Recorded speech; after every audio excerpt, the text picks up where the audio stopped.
On this episode of the Apple Watchers, it's our 10th episode. Hallelujah! iOS 13, iPadOS, tvOS are here. iPhone 11 and 11 Pro are here. We'll tell you all about our Pro Maxes. Apple Watch Series 5 is here. And Apple Watch sends many alerts to emergency services and emergency contacts after a man takes a hard fall, definitely saving another life. All this, more stories and news, our picks, and much more. This is episode number 10. Welcome to the Apple Watchers, a podcast about the Apple Watch and more. This episode and every episode is brought to you by me and Jay-Z, aka Jonathan Zarko. All right, let's get started. Well, hello. How are you doing? Good We're back morning. Here at the so-called studio. Yeah. Well, And the weather is not sweltering. it's very nice. It's very nice in here. Starting for to feel once. kind of fallish now, which is cool. Yeah, I would like it to stay this way. How are you doing? Pretty good. Just been keeping going along. Got a lot of stuff going on, so it's been busy, but good. How are you? I'm doing good. I'm feeling better. That's good. I'll be ready for my Apple Watch when it ships. We'll cover that soon. You're waiting with bated breath. I am, but I'm feeling better because did you know, on a side note, that you cannot take turmeric, however you want to pronounce it, with acid blockers? I didn't know either. Oh, I stumbled on an article, and so I had to stop taking turmeric. And was that what's causing some problems? I think so. Oh my! All this time. Didn't you go on a diet because of these? Wow. So yeah, I had no idea, and now I do. So there you go. We'll cover that on our health vitamin and podcast. vitamin and supplement show.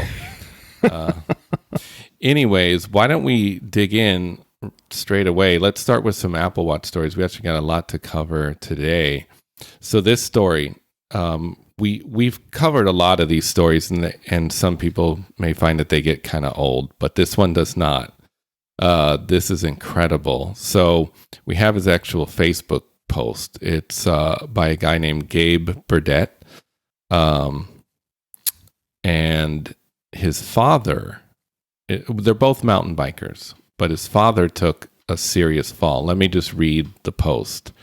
So it says last Sunday, whenever that was, while trying to meet up with my dad for some mountain biking in Riverside State Park, I get a text from my dad's Apple Watch letting me know it detected a hard fall with a map of his location. It was not far from our meeting spot. We drove straight there, but he was gone when we arrived. I get another update from the watch saying his location has changed with a map location of SHMC, which is a hospital. Dad flipped his bike at the bottom of Doomsday, which is, some... I'm guessing it's a big hill. Yeah. Hit his head and was knocked out until sometime during the ambulance ride. The watch had called 911 with his location, and EMS had him scooped up and go to the hospital within a half hour. Wow. Yeah, the fire department took his bike back to the station. My brother was already driving by the hospital when the second update came, and it was able to be with him right away. Dad is doing great since then, so that's really awesome to hear. So so basically the watch notified the family of not just one, incident. Well, it notified him of the incident, but also let him know where his dad was. Yeah. It is it's incredible. And yeah, it helped him find him. Yeah, there's photos of the actual text. It says emergency SOS. Bob Burdett called emergency services from an approximate location after Apple Watch detected a hard fall. You're receiving this message because Bob has listed you as an emergency contact. That's awesome. I mean, I don't know if anyone else, I'm sure there are lots of our listeners who had this, but you'll find out that a family member is in the hospital or you've lost them or something. The fact is there's actually a lot of hospitals and you don't know where people end up, and you have to do a lot of phone calls and back and forth. And instead now, with the Apple Watch and these emergency contacts, it's just like, oh, by the way, we detected this. Also, now they're here. Yeah. So that's really cool. And within a half hour, they were all, he's already in the hospital and everybody is on their way to him. Absolutely incredible. Yeah. I mean, we could go on and on about this. It just, well, man, this is story exactly, is really fantastic. And it shows a photo of his watch, which is beat to hell now. Yeah, but he's it got did a its couple job. A couple. It's a little, it looks buff like, out. Yeah, it looks like someone smashed it with a hammer, but that's what it's doing its job. Mm-hmm. It would be kind of cool if Apple would kick them down with a new one for that, or maybe some screen cover company will come in and be like, hey. Yeah, or at least like they'll cover his screen, like that. Yeah. That would be pretty cool. I mean, I wouldn't expect them to do it for everyone, but this one, this story blew up. I mean, this was on like regular television news, and it's a big story. This is basically the same type of reason why I was justifying getting the watch, right? Yeah. I'm riding my bike to work, and it's Glendale. People are crazy drivers. And so if something happens, I'm hoping all of this kind of thing can happen for me as well. Yeah. I'm actually hoping it never has to happen. Yes. But in the case that it does, I feel better knowing that. Yeah. That actually reminds me, I need to go in and edit my emergency contacts, because it... Make sure it's me. Yeah. I'll come help you. Actually, I should do. Maybe. Then we could talk about it. Well, because, because I think I had my dad, but my dad has moved up north since. So it might be a little more problematic, yeah. Yeah. It'd take him a while to get here. Yeah. About 5.5 hours. Yeah. Maybe the fiance, if you're thinking, but yeah, okay. Yeah. What an incredible story.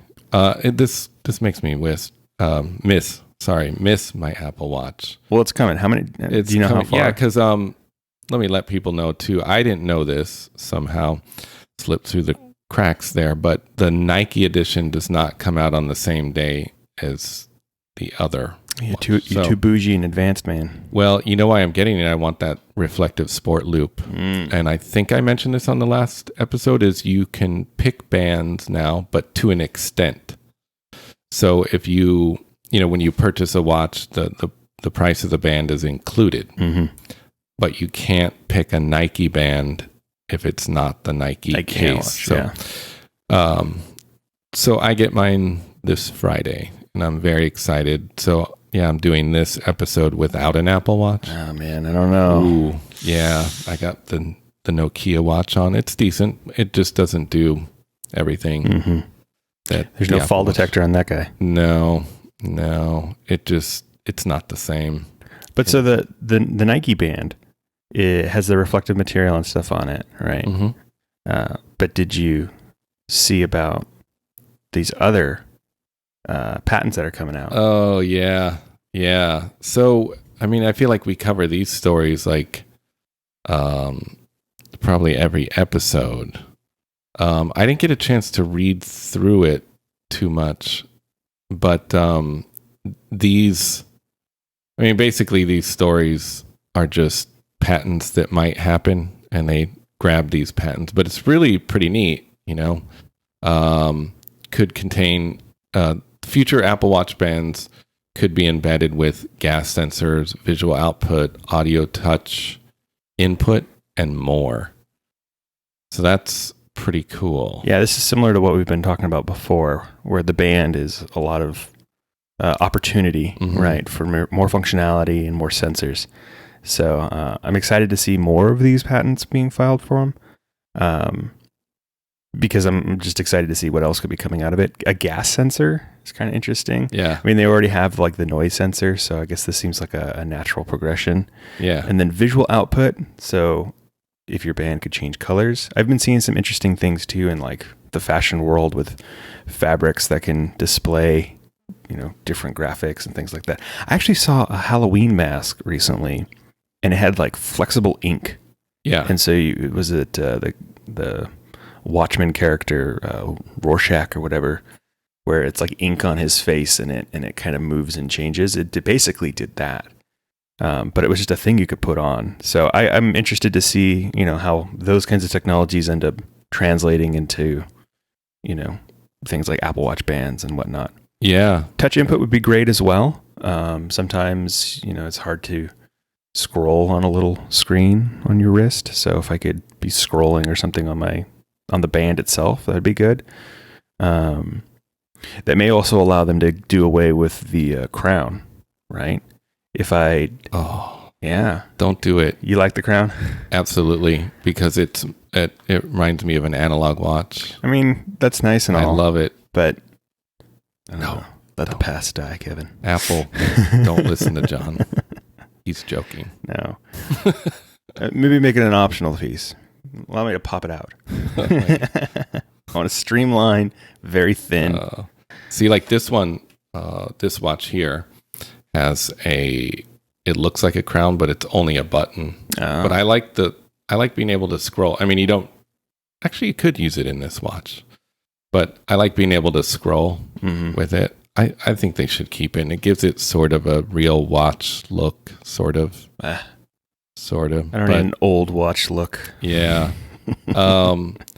So this next story is of interest to me and maybe anyone else that's getting a Series 5. I just saw this yesterday. Is your Apple Watch battery dying faster than ever? You're not alone. So this appears to be an issue with the Series 5. And basically, to sum it up,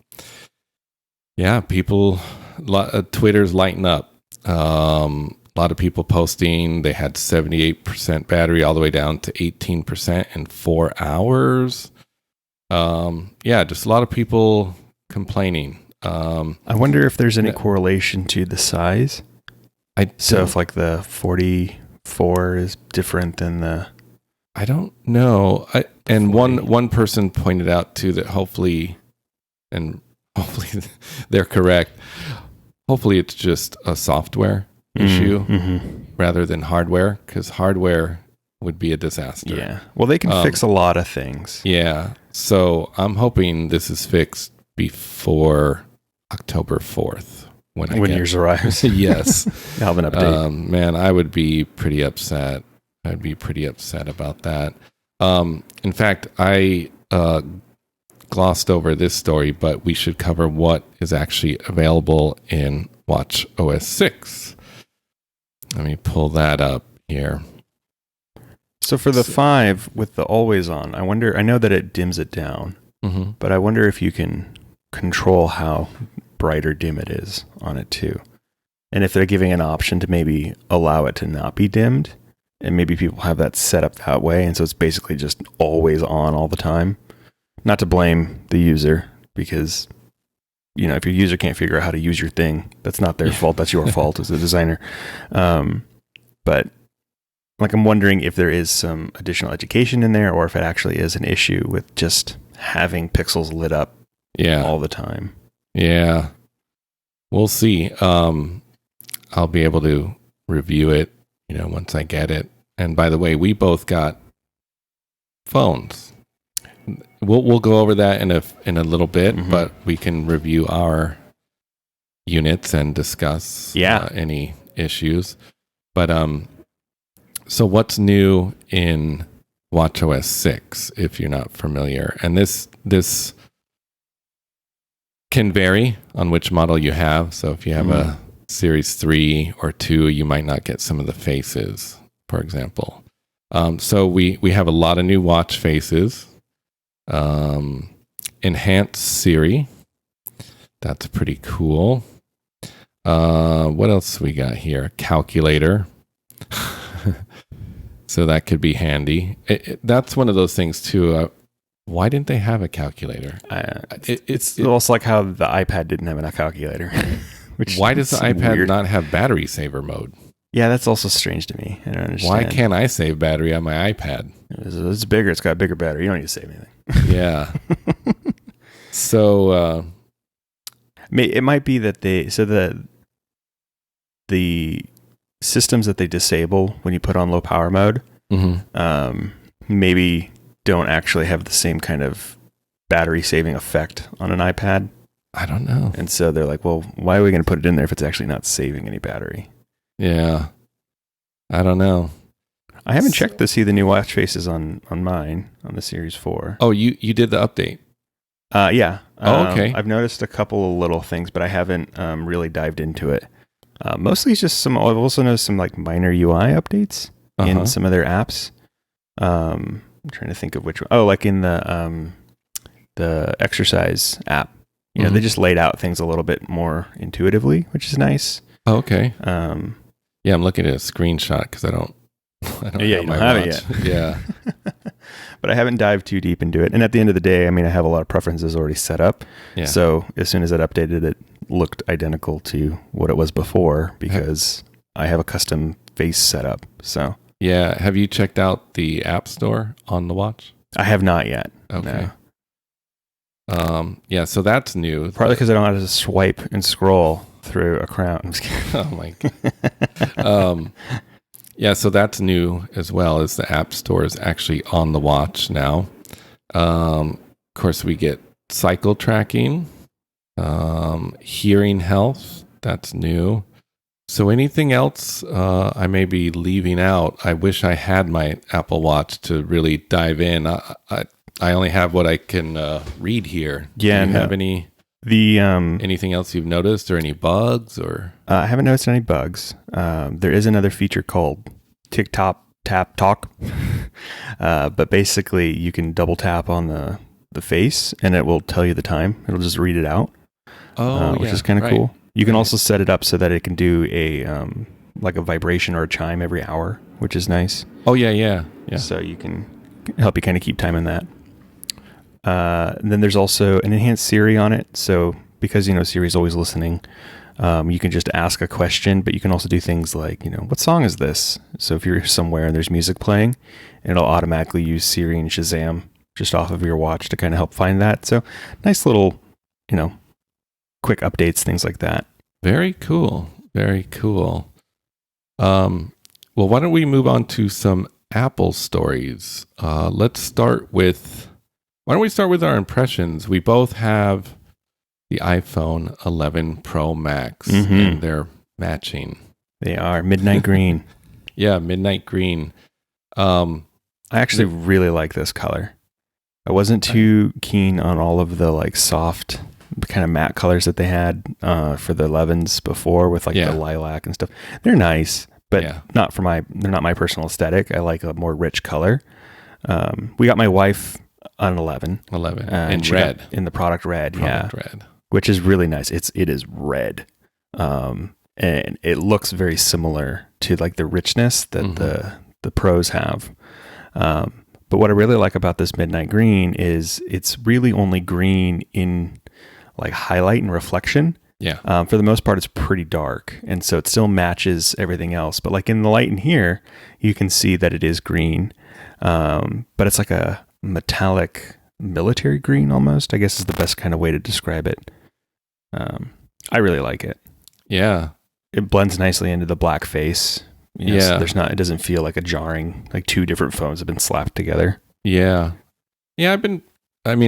I usually get the white with the silver, you know, and this was a change for me, but I'm happy with it, you know, the color that is. Color, yeah. I have noticed a few things. I feel like, what is it called? Where the screen adjusts by itself, like the color, the True Tone display. Yeah.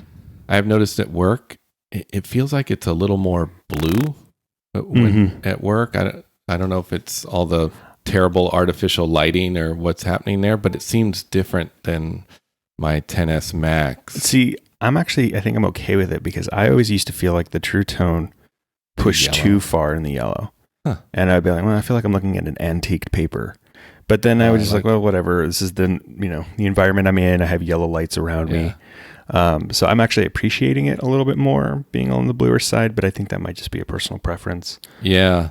I've noticed Siri is different now. That could be, I didn't notice on the beta on my old phone, but it sounds a little creepy to me. So I'm always setting a timer for my tea.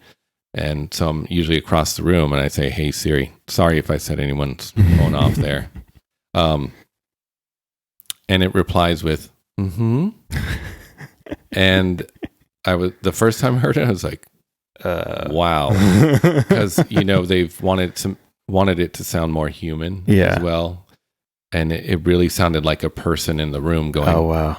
mm-hmm. Yeah, It reminded me of the movie Her. Oh. Yeah, they used to add those things in there like, let me think about that. But it always did feel a little bit more artificial, and with the new voice, yeah, she sounds like a person in the room. And so if you're expecting an artificial assistant and you're getting that's what I was expecting. More and realistic, I heard that, yeah. and I was like, what? Like, wait. Yeah, I know all these every company, Amazon and Google as well, they're all striving to make them sound more human, but I think I'm fine with it not sounding more human at the moment. It's just, I don't know. I'm cool with it. So long as it doesn't start judging me. If you're like, hey, start a timer. Yeah. And it's like, yeah. Are we having another microwave burrito? Like, no. You've been eating too many burritos, John. John. I haven't been tracking those with you. How do you know? John, I can't set a timer for your burrito. You shouldn't be eating that burrito. Send a text to my wife. No, the last one was a little needy. Maybe you should re-examine that one. Oh, man. So I also want to cover too, because Apple seemed to place some of their new features and whatnot in odd places, and it seems to be a little confusing. So Apple Arcade, I think a lot of people thought it was a separate app, but it's in the App Store with its own tab. Okay. Just so you know. Yeah. All arcade games support the controller? No, this is a list of the games that I see. I don't think all of them do, because there's games that are officially labeled with controller support, which are Red Rain, Oceanhorn 2, Knights of the Lost Realm. That makes sense. I was curious, like, I don't understand how all of the games could do it. I just misread the label on it, because some of them I know you need the accelerometer and stuff like that for the phone to play, and so it makes more sense that you can do some with a controller. Yeah. Actually, I'm not going to read off all of them. I'll include it in the show notes, because this list, I'm sure, is going to grow. Oh, yeah. Week by week. What's interesting here is because of the controller support, if the processor for like an Apple TV and the phone are really strong, I wonder if we'll start seeing larger tier games. Things that maybe aren't as super processor intensive. But imagine like not that this would ever happen, but like a Red Dead Redemption or something through Apple Arcade. If you can have the input of a controller and the system can supply that hardware. And there's actually been a lot of interesting advancements with like offloading computer processing onto third-party servers and then just streaming the video content to you with minimal latency. Like, I could see a future where this becomes a thing where, you play these platform games on a mobile device with a controller, and the processing is being done off-world. Yeah. Very cool. So we had covered what was coming in iOS 13 and on the new phones, and one article we had read said that there was no photo reframing, but there actually is. They were wrong. Yeah. Well, now, in their defense, if you were doing the photo reframing, I think really requires the wide angle lens. Yes. This would be only on the Pro and the Pro Max, just to be clear. So the feature is off by default, but can be turned on in the camera settings in the settings app. Now, I turned it on, but I couldn't really figure out how to reframe. So I don't know if you've tried it. No, the only thing I've noticed, though, that I think uses it is you can't reframe if you're already in the wide angle, right? Oh, of course. Yeah. So what it's doing is it's looking at the middle and the zoom in lens, and when you use those, the layout shows you where you're framing your photo, but you can, in the dark areas that aren't technically part of your photo, you can see your photo kind of translucently through it. And essentially what it's doing is it's taking two pictures. It's taking your zoomed in picture and then it's taking your wide angle picture, and it's allowing you to then kind of recrop around with the wide angle. Yeah. So Cool. Yeah, I understand why the article was wrong, but it was wrong. And so if you have an 11 Pro, then you can do the re-angle or the reframing, which is kind of cool. Yeah. Yeah. It would come in handy, I think, if you were trying to squeeze a bunch of people into a photo, which it can be challenging. Or if you're trying to take a picture of something that is possibly moving around a little bit, like maybe a dog jumping around or something, you're trying to get it. Yeah. It may give you a opportunity to kind of shift over to the side a little bit to help reframe a little bit better.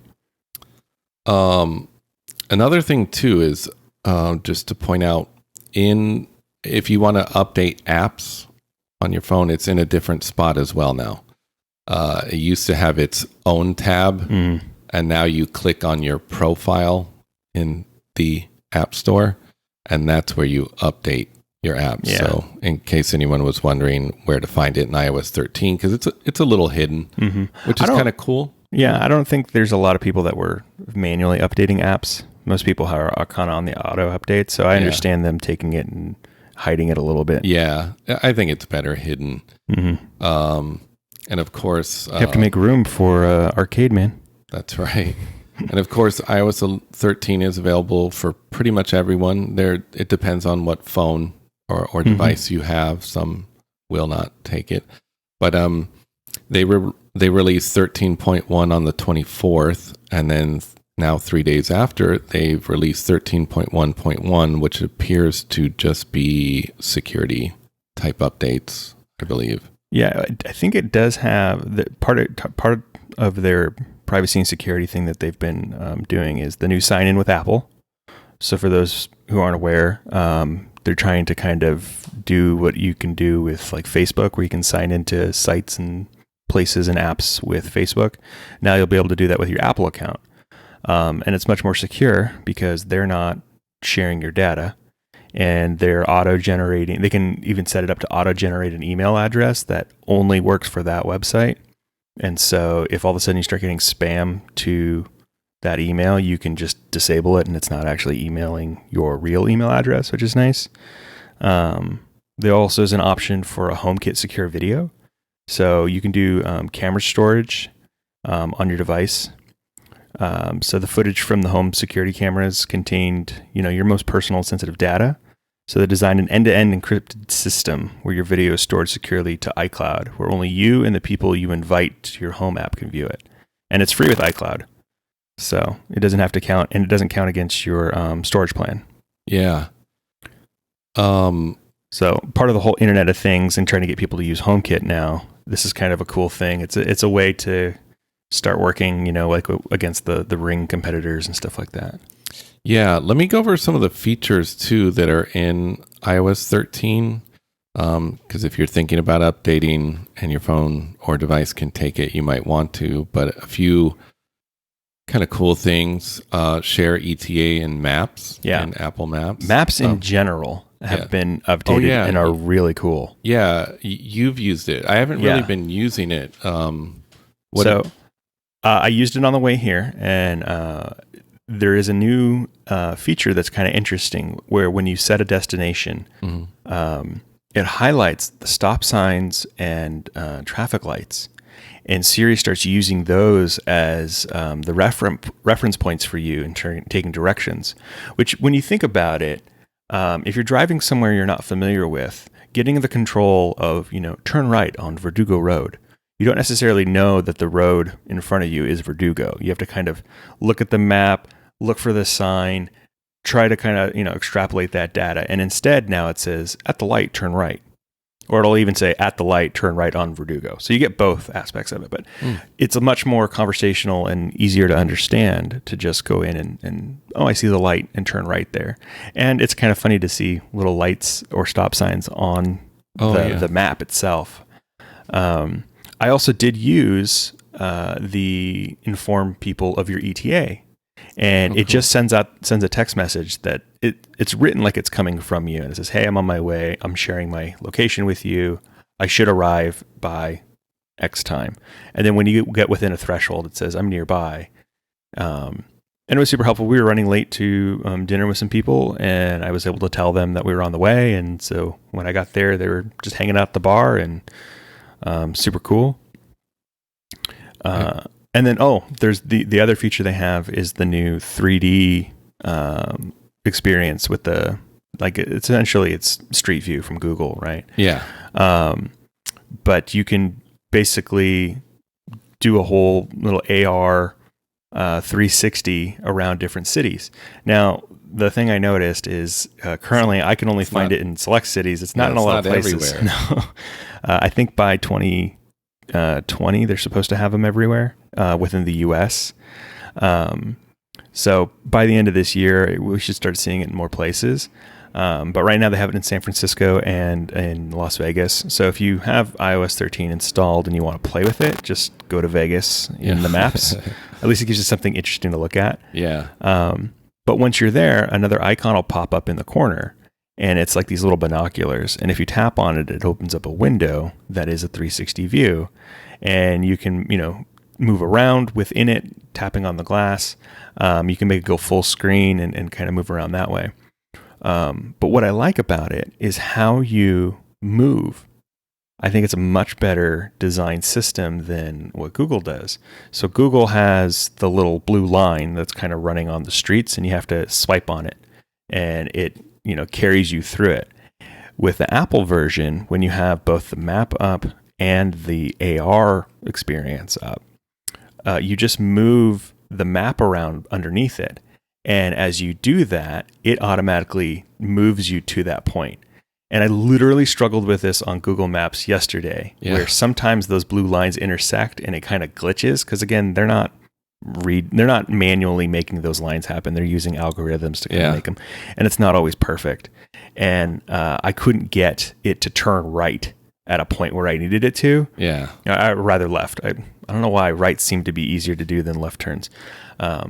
But every time I would, it would just jump me straight. And then when I would turn around and then try to turn right down that other street again, it still wouldn't work. It would just jump me to the other side. And I was like getting really frustrated. Whereas if that same thing happened in Apple Maps, I can literally just move the map around and move the cursor to exactly where I need it to be. And then I can start looking. Yeah. These improvements would be good. I like Apple Maps. I haven't tried either Apple Maps or Google Maps on my new phone. But I did have issues previously with Google Maps and audio, like typically trying to listen to music. Yep. And I had my settings all correct in Google Maps, but I would try to play, it doesn't matter, any audio. And, a voice would pop up and tell me to turn right and left or whatever. And, there went the audio and it would not come back. And it's really tough when you're driving and you're not supposed to be touching your phone. Yeah, you're trying to fix that. So by default, I would just use Apple Maps. But I like Apple Maps. I think visually as well, it's a little nicer to look at. They've been opening up Siri more for third-party integration. Yeah. And so I'm interested to see... Spotify, right? Yeah. Yeah. But I'm wondering if Google Maps will hook in a little bit easier. Yeah. But honestly, these enhancements are really good. And personally, I would rather keep Apple Maps at this time. One, because the Siri integration works. But unless they kind of up their game, I don't know. They've been having other issues too, where like the traffic isn't always updating correctly. And sometimes you get lost. And I don't know. Yeah. The collections thing is interesting too. So you can actually make a collection of places and then have them saved up so it's easy to pull them up while you're traveling somewhere. So let's say you're visiting another place. On Apple's website, when they're talking about it, they'd say their scenario is build the collection of your favorite locations, like the best pizzerias in Chicago, or see soon-to-be favorites, like sites to see in Paris. And then you can share them with friends and family. So it's kind of a cool way to do some pre-planning and then also, just not forget where you're going and very easily pull up the location. You just save the locations you want in the collection. And then while you're there at the place, you'd be like, I need directions to this one. And you tap it and it takes you there. I made a collection for just work locations. And so because we have multiple sites that we have to hit fairly frequently, so I'm able to just, instead of having to type them in all the time, I just have a collection and I can go Glendale versus Burbank versus, other cities. So Really cool. That's a feature I wish they would have added a long time ago. Google Maps has had that for quite a while. It always was like, I was thinking, why? It's kind of a no-brainer. Yeah, and it doesn't require a lot of, software type thing. Well, I think there's probably way too many features to go through with iOS 13. There's a lot. Let me cover some of the 13.1 on the iPad. Mm-hmm. iPadOS, the new iPadOS. Yeah. How you been liking that? I like it. It's, I think I'm at the cutoff point as far as older devices. Yeah, you're the bottom rung. Yeah. My iPad was too old, which so it gives me an excuse to go buy a Pro now. So that's right. That's right. It's a little buggy on my older device, a little slow here and there. Although you are running the split screen, right? I'm running it right now. So you have two things going at once. Yeah, and it's pretty easy to enable that. Now, I do want to actually point out, as far as working on the same document in two separate windows, it's not possible with all apps now. It kind of bums me because I was looking forward to it with Google Docs actually, and being able to work on our docs, like the same one at the same time and drag links over. It doesn't work right now. You can't have app in app. No, it depends on the app. So Apple's Notes app, of course, it works. Yeah, it's perfect. Yeah. But until Google and other app developers enable it, it just doesn't work. I tried it. Kind of a bummer, but hopefully soon. Yeah, it makes sense. It requires an uplift from the developer to do something for it, so it's going to take time for them to figure out how to do it, prioritize it, get it done, and they just updated the Google Docs app, with support for iOS 13, but that's all it kind of said, which doesn't mean. Obviously, they didn't put everything in there, and hopefully they will. It just means that it will work on iOS 13, not necessarily that all features. Yeah, exactly. But let me go through some of these features. So we get a new home screen layout, which is very cool. You have the little widget in the corners. Yeah, new Today view, the floating keyboard. Now, I was a little bummed because I thought that our swipe typing would be the same on the iPad. It's actually a little bit different. So when the keyboard is full at its fullest view, you can't swipe type. You have to it has to be the small one. Yeah, you have to shrink it down to the small one, which is, I like the floating keyboard, but I haven't actually held my phone up to that floating keyboard, but I feel like the keyboard's smaller than the keyboard on my Pro Max, and I feel a little cramped, like it's like a small phone. It might be the same size as a normal 11, and not it feels a little cramped. Yeah. And I just wish they would enable swipe typing on the full size keyboard.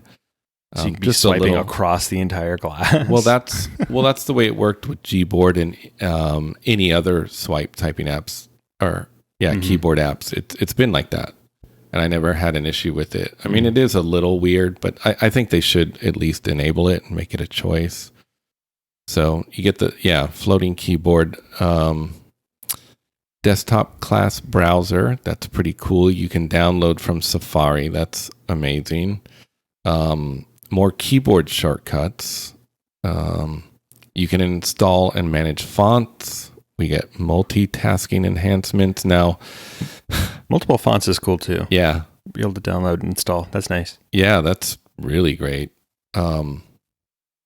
So all these new gestures and everything, you pretty much like need a class for it. Actually, I should try to. It is a new operating system, essentially. Yeah. We're not. It is. Yeah, they did post videos too. On their Apple support YouTube channel.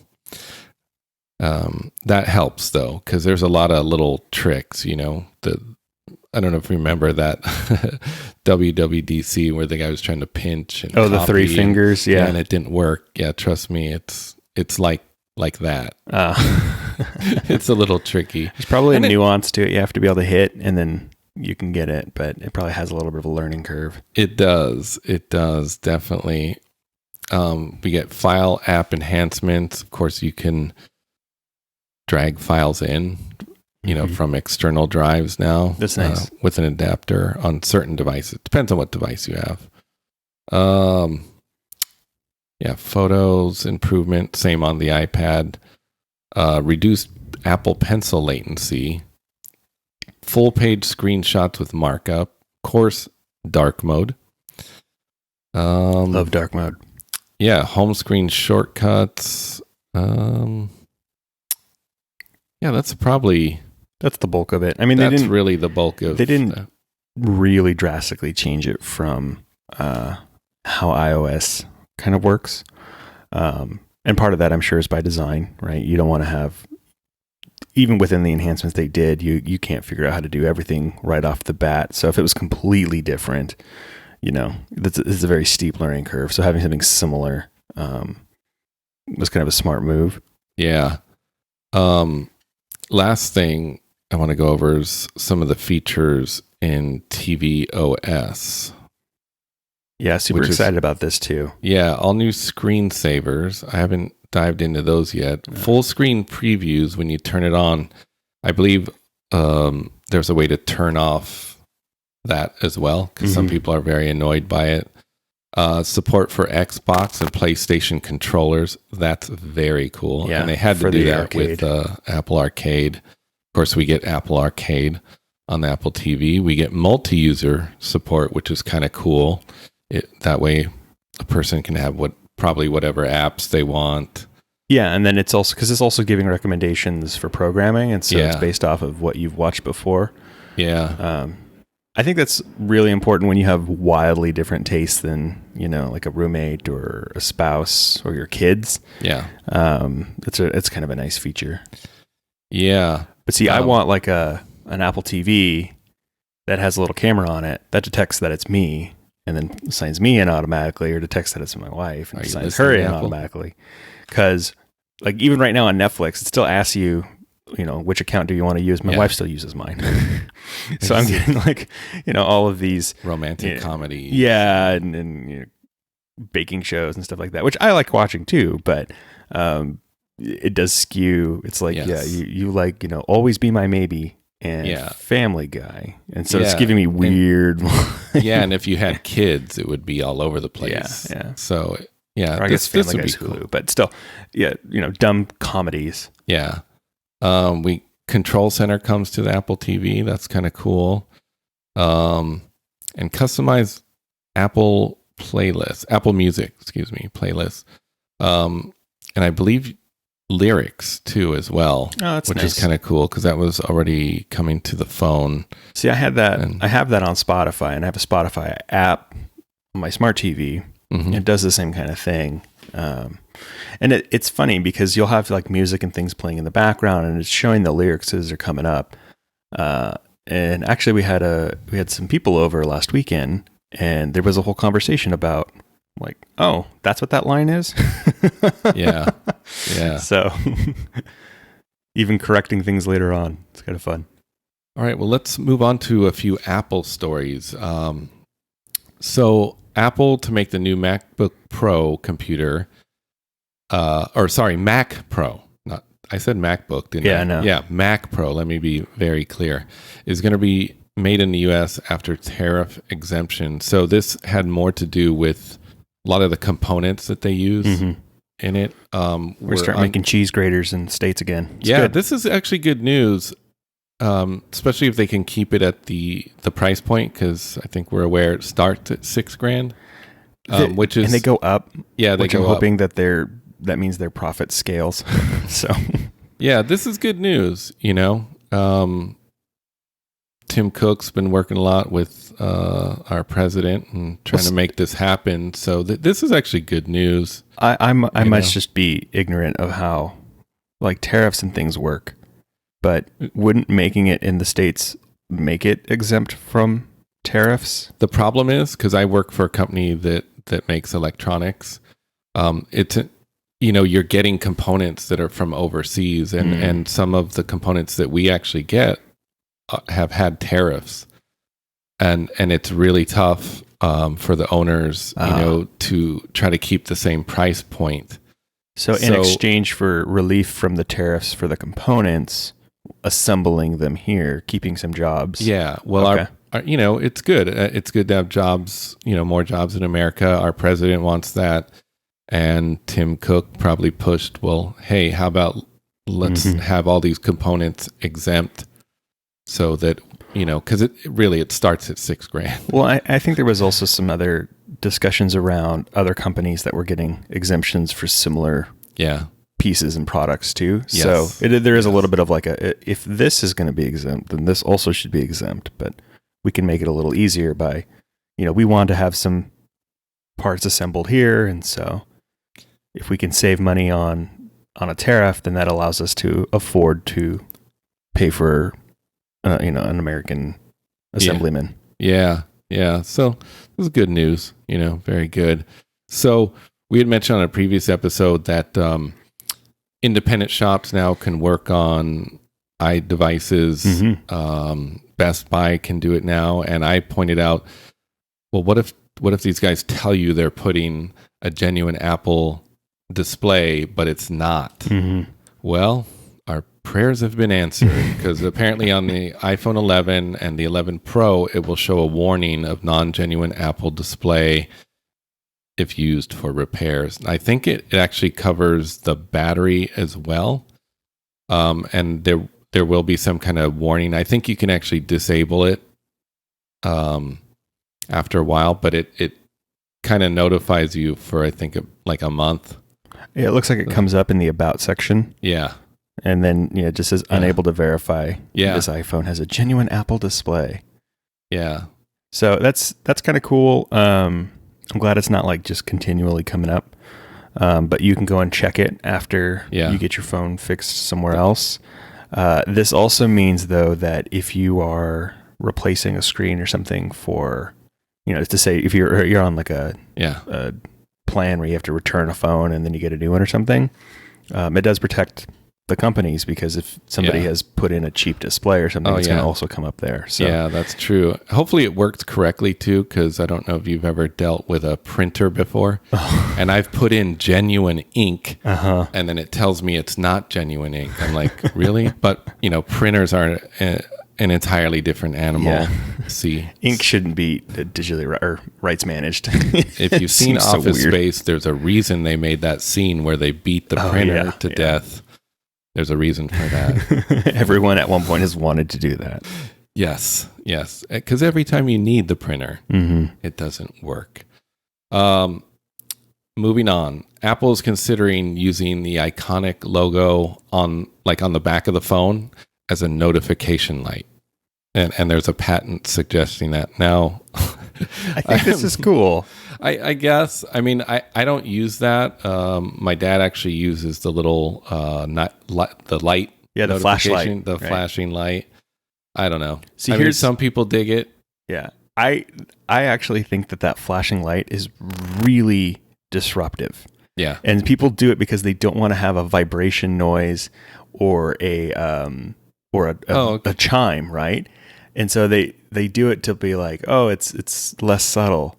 At least I think. Or maybe they're missing the vibration or something, so they like that too. But it's super disruptive. I've been in a lot of meetings where you're sitting there all of a sudden, even though it's a bright room, this thing just goes womp womp, really bright. That light is bright. Yeah. See, I can see. Well, my dad, he'll have the sound and the vibration and the light. Bang, actually, bang. Yeah, I think it is all three. But time for an Apple Watch. So you can just get notifications there. See, here's how I think this could be cool. Or another smartwatch. Yeah, on the back of the old laptops, the Apple logo used to glow. I think the new ones, it's just the reflective kind of material or whatever. But on the old MacBooks, they used to glow. Now, if they could do something similar where the back of your phone glows and the Apple symbol glows, and maybe it gets just a little brighter or shimmers or, flashes back and forth, but it's not that super bright light, but a diffused kind of glow on it. I think that could be really nice. Yeah. And it would be kind of cool too to even maybe be able to program it so that it does different things for different types of notifications. So you get a text, it flashes once, you get an email, it like, I don't know, flashes around in like a circle if they're using a multi-LED array or something. Yeah. There could be some kind of cool things they could do with that, but it just needs to not be a giant bright light that's flashing in the middle of a room. Yeah, and the only thing I ask of Apple right now is if you're going to put that in the phone, do not take any other components out. And don't make the battery smaller. You just made the battery large, like really large. I don't know if you've seen that too. I've noticed it's huge. It does not die, or it's not going down as far as it used to. Actually, we'll backtrack for a minute. Sorry, people, but it's got a big L-shaped battery in there now. It's hugging all the components. Yeah, and they're not kidding about the battery life because I was not getting nearly this much out of my Max, my 10s Max. Yeah, I honestly, I go all day. Yeah, and I'm streaming. I'm watching some YouTube videos. Like it's sucking a lot of juice, and that thing is still got. I think last night it had 30% left. When I went to sleep, it was crazy. It's good. I'm using my watch a lot, but I am using the GPS. I'm streaming music. I have actually not yet had my phone dip below 40%. Man. Yeah. And what I want to point out too is that, they're giving the people what they want to more, which I think is good because I think we mentioned these phones are slightly thicker. Yeah, they're hair thicker, a little heavier, thicker, but which is fine. Totally fine. Yeah, I couldn't tell you if it's heavier told me. Because of that battery. Yeah, that's fine. And the glass, whatever. But if it's the battery and it's heavier, bring it on. Yeah. I'm good with it. So, yeah, the battery life has been incredible. Really, really incredible. This next story, so this girl had dropped her phone into a river, and it's been 15 months at the bottom of a river. Good over a year. Yeah, over the bottom of a river. Yeah, and it still works. Apparently, a YouTube star was diving for treasures in a South Carolina river when he found an iPhone. Yeah, and it still worked. He was able to contact the owner. 15 months later, that battery still worked. Yeah. Amazing. Yeah. Same charge. No, I'm just kidding. I think it had one issue with it, but I mean... Was it water damage? Well, it's funny. It's because even if you had like any difficulty with the screen, not working properly, that's still incredible. Really, really incredible. So, well, just goes to show, like, the construction of it. We've talked about the watch before, but they have a really good construction. The phones are also really well made, and so they have things in there to help keep moisture and water out. And if it's not being disrupted too violently at the bottom of a lake or a river, they can hang on. I don't know if I'd recommend just leaving your phone in water. Yeah.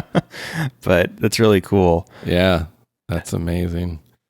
So this next story you just found. You want to know what's not cool? What? Is when you try to boot up your Mac and all of a sudden it doesn't want to boot. Now this is the Mac, isn't it? It's specifically the Mac Pro, right? Correct. The one, the trash can. The circular trash can. The last generation. Okay, you tell us about it, and then I have a real world story. So on Monday night, Variety reported that film editors around Los Angeles who had the Avid Media Composer software installed were suddenly finding that their Macs were unable to boot. And the publication speculated that there might have been a malware going around. And so this was actually kind of a larger story that people were like, I don't know what's going on. These Macs are just randomly not working. Is there a virus? What is it? On Wednesday, Google disclosed the real cause was a Chrome browser update. Man, That Chrome browser is insane. It's rough. I love it, but it uses so much. And we had issues trying to do a remote podcast, and I'm like, "Are you running Chrome?" And I actually heard this on a Leo Laporte show. That's where I got wind of it when one of his kind of guest co-host was Skyping in and having trouble, and someone wrote in their live forum, "Hey, are you running Chrome?" Turned off Chrome, fixed it. Yeah. When the last our last podcast, you can tell the very end. It sounds like I'm sitting in a wind tunnel or next to a jet. That's just the Mac kicking the fans on, and all it was doing was running Chrome. And it was Chrome, right? Yeah. So I have two real world stories because I think I can't remember. I was trying to. It might have been trying to post an episode of Ars actually, and I was having a lot of trouble. And we have like a Google router, and you can see all the devices right in their app. So I look at it, and the computer in the other room, which is my fiance's computer, is going berserk. It's like maxing out the internet, but I'm like, isn't it off? Yeah, no one's in there. And then she's like, oh, we were watching Netflix, but we're not using it. I go, it's like it was cycling on and off. Even though it wasn't maxing it out. And I'm able to prioritize devices, and it was still overpowering. Wow. So she ended up having to go in, turn Chrome off, and then she just turned the computer off. Yeah. But keep it off the network. Was going like you could see it cycling on and off. And I even showed her, I go, look, it's turning on and off. So, and the other story, she works in doing graphic design for a large company. And I can't remember if she got an email or someone told her, but they mentioned to her that there's bugs in the trash can. So she starts looking in her physical trash can for bugs. Well, in her defense, like roaches or flies? What's going on? In her defense, they said bugs in a trash can. Yeah, and they meant bugs in her computer. They were getting infested.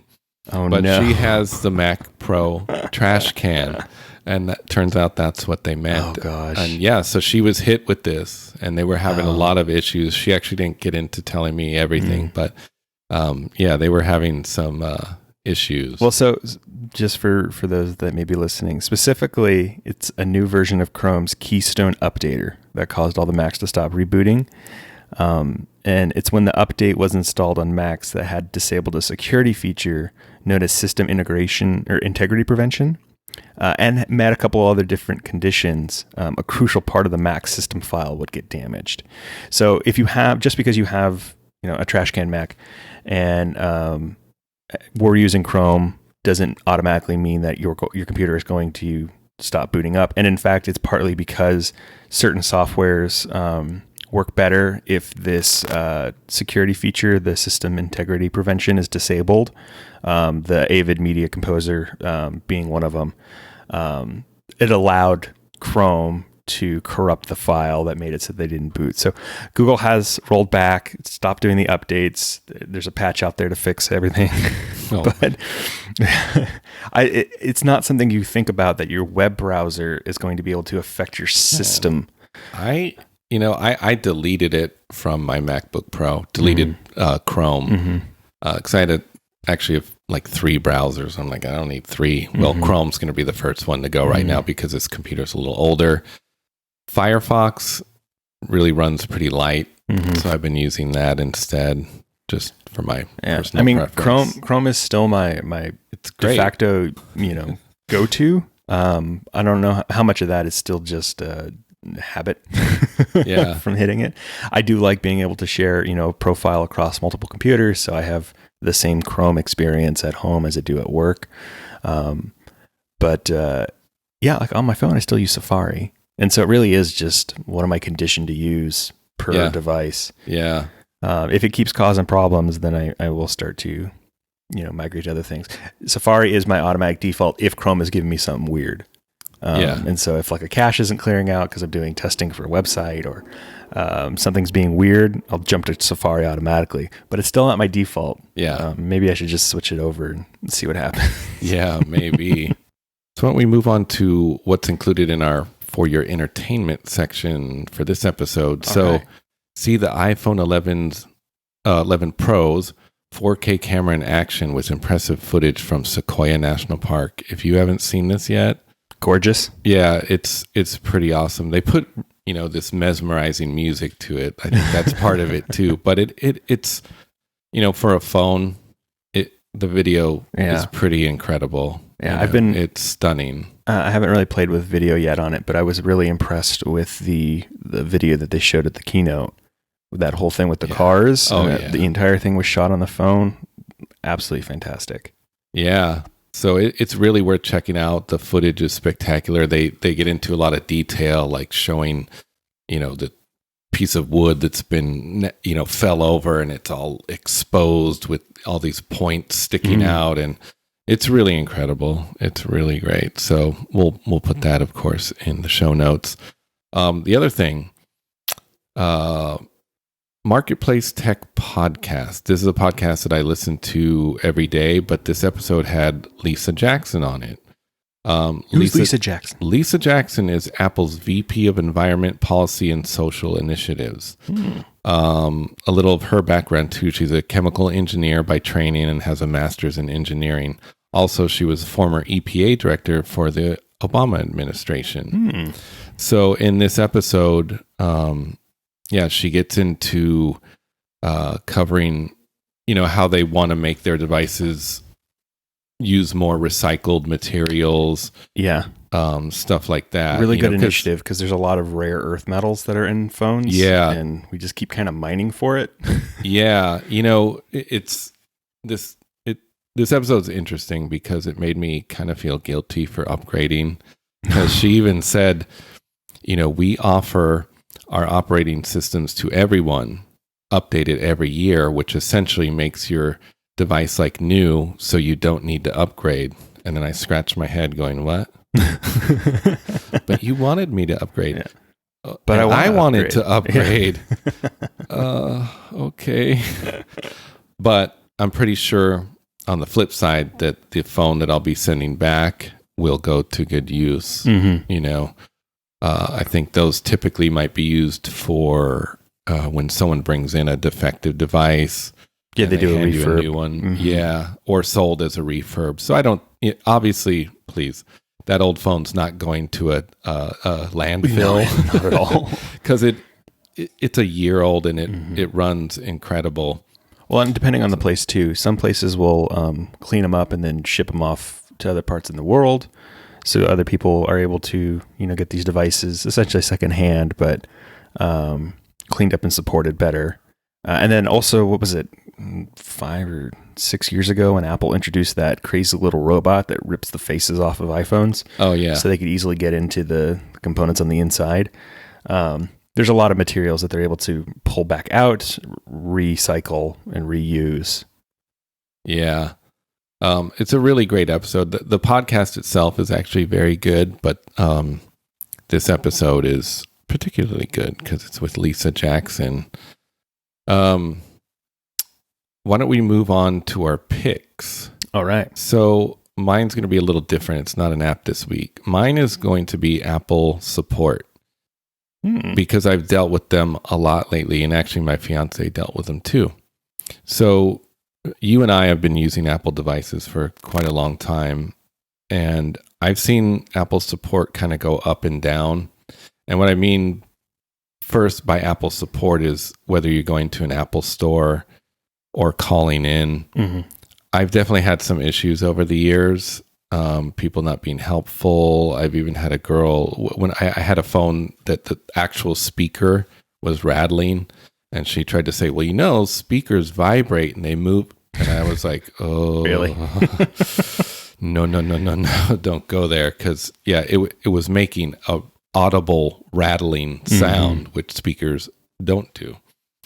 But I wanted to point out that their support seems a lot better than it was possibly a few years ago. And I don't know if it's because maybe people were complaining or just the new head of retail or whoever's in charge of heading support has made a lot of changes. Because I've made a lot of calls. I've been in the Apple store recently. My fiance went in for an issue with her phone. The service was spectacular. This was the Sherman Oaks store here in California, and a young African-American man helped us, and he was just spectacular. I mean, he was so nice. Mm-hmm. He talked with us a little bit. He made it clear that he had to do a little multitasking with another customer. and he set aside a phone for her because she was having audio issues. Told her, if you keep having audio issues, come back, and this phone right here will be set aside for 5 days, so you can just walk in, swap it out. That's it. That's awesome. Yeah, and they reinstalled her software because that's what they usually do first. So the other reasons that I put this in here is that some people might not be aware of where to find Apple support. So you obviously at the Apple Store, Apple Support has their own app that you can download in the App Store. You can contact them on Twitter. You can contact them on Facebook. And you can contact them via text now, which is super handy. And generally, I think you get a bot at first, but depending on your issue, you will get a person. Yeah, it's got to route you to the right kind of technician. It's super handy. They have a Apple Support, video channel on YouTube, which is pretty fantastic. So if you, instead of calling for certain issues, you can kind of check out their videos. That's also where the iPadOS videos are and, stuff like that.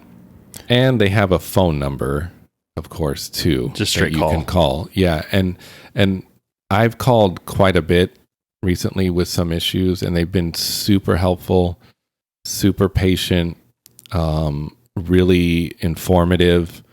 They've sent me help articles, but I can't think of a time except in the beginning, like my first iPhone, the 3GS, where I didn't have a complaint. Like I have zero complaints. They've been really spectacular. I also think part of it is that, especially even like the phone is really expensive. You deserve this high level kind of concierge taking care of you. You do. Yeah. You do. And that's what you're paying into. People always wonder why Apple products are so much. That's what you're paying into. Because let me point out that all of this is free. And one last thing is, especially if you're having an issue with your phone, right? Say it's an audio issue or whatever it is, do not go to your carrier. Yeah. They do not know. Call Apple support, hit them up on Twitter, text them. Try that first. And even if you ended up having to exchange your phone or something like that, it's usually easier in the Apple Store, something like that. A lot of the time the carriers are not educated because they're not educated solely on Apple devices. They're selling all kinds of phones and whatnot, so you can't really expect them to be experts on just the phone. So, and their expertise really is catered around service, not hardware. Yeah, exactly. So I'm going to put a link to all of those in the show notes, including the phone number, but just wanted people to be aware, it's there for you. You've spent all that money on your device, whatever device you've bought. The chat is really cool. That's kind of a newer thing. And I'm happy to see a lot of other places starting to incorporate this too, because sometimes you just can't call or you want to be doing something else while you're, trying to get some support. And so I think it kind of opens things up, makes it a lot more accessible to people, which is really cool. Yeah, the texting's really great, and it's been really handy, actually. A lot of times I've had issues resolved just through texting. So it's super handy. That allows their technician to serve more people at a time, too. Because if you're on the phone, you can really only talk to one person, but they could probably have multiple texts going at once. So they're helping here and answering questions here. And and if you've paid for Apple Care, you of course get special treatment from Apple support. So because you've paid for that. So Anyways, what is your pick? It looks like you have an Apple Watch pick. I do. I have an Apple Watch pick for you. So I want my Apple Watch. Here's the thing. So they have the new, Watch OS 6. And with that, you're getting new watch faces. You're getting enhanced Siri, the App Store, a calculator, activity trends, cycle tracking, hearing health, all these really great features. If only... What are we missing? If only your watch could just answer and tell you what to do. Just control every aspect of your life. Look, I have enough people telling me what to do. Sometimes you just need that push. This is where the ever popular, super magical Magic 8-bit ball comes into play. Magic 8-bit ball is an 8-bit. Disclaimer, it's not actually 8-bit, it's pixel art, but it's more than 8 pixels. But it's basically a Magic 8 ball that goes on your phone or on your watch, and you ask it a question and you tap on it and it gives you an answer. Is it free? It is free. Oh, okay. Super cool. So free advice. Yeah, right. And it's a fun little thing. If you're ever one of those people, if you're the kind of person that uses Magic 8 ball, I'm sure you've thought at times, like, I wish I had my Magic 8 ball with me. Now you can. Yeah, so things like, should I bet $10,000 on this horse? Yeah, in the horse for race? sure. Let's see. Let's figure it out, Kevin. We'll test it for you right now. Should I divorce my wife? I mean, I don't... Outlook, not good. You should probably not divorce your wife. Okay, well, I'm not married yet, but I'm... Yes, or fiance. But for people, maybe you don't want to ask it big things like that, I mean, or do. We're not here to judge you. The Magic 8 ball. Should we recommend it, Magic 8 ball, for big life challenges? Oh, it says my sources say no. See, it's really smart. Yeah. Yeah, trust that. It's purely for entertainment, folks. Yeah, don't use it for your actual advice. Yeah, I thought it was just funny. The little pixel art on it is really cool. When you tap on it, it vibrates, and it's just a nifty little thing. So you're looking for something fun to help you make choices for mundane tasks and decisions, and then the Magic 8-bit ball is there for you. That's awesome. You should ask it if I should download it when I get it. Says, should I? Definitely. Okay. Good advice. Yes. Well, that's it for this episode of the Apple Watchers. Read all the stories we've covered and more stories on Flipboard, a link provided in the show notes. Reach out to us on Twitter @WatchersTweet if you have any suggestions or stories you'd like us to cover. We're available on Apple Podcasts, Google Podcasts, Spotify, Stitcher, TuneIn Radio, Overcast, or wherever you get your podcast. You can even ask your smart speaker to play the Apple Watchers podcast. Please subscribe and rate us wherever you listen. And thank you so much for listening. Until the next episode, I hope the only complications in your life are the ones on the face of your Apple Watch.